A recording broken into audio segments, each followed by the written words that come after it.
નમસ્કાર, હું રાજ. આપ જોઈ રહ્યા છો સ્પાર્ક ટુડે ન્યૂઝ. નડિયાદ શહેરની બાસુંદીવાલા પબ્લિક હાઈસ્કૂલ ખાતે પ્રગતિનો પ્રવેશ ઉત્સવ અને કન્યા કેળવણી કાર્યક્રમનું ભવ્ય આયોજન કરવામાં આવ્યું હતું.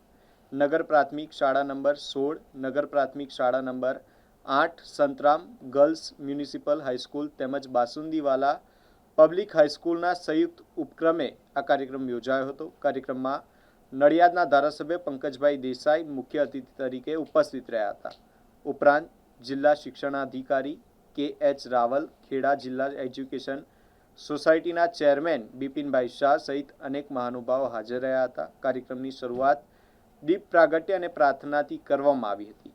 પ્રવેશ ઉત્સવ અંતર્ગત જુનિયર કેજી, ધોરણ 1, ધોરણ 9 અને ધોરણ 11માં નવા પ્રવેશ મેળવનાર વિદ્યાર્થીઓનું સ્વાગત કરવામાં આવ્યું હતું.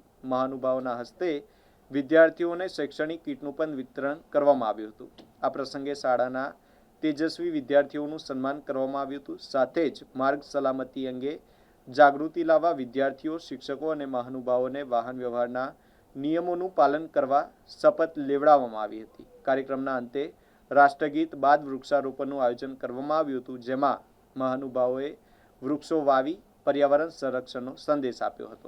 આજથી ગુજરાત સરકારના માન્ય મુખ્યમંત્રી શ્રી ભૂપેન્દ્રભાઈ પટેલ સાહેબ દ્વારા શાળા પ્રવેશોત્સવ અને કન્યા કેળવણીના આયોજનો થકી આજે આ ઉત્સવ શરૂ થયો છે. આ ઉત્સવની અંદર દરેક બાળકો શાળામાં પ્રવેશ લે, કોઈ બાળક પ્રવેશથી વંચિત ના રહી જાય, એના માટેના તમામ સરકારના પ્રયત્નો છે.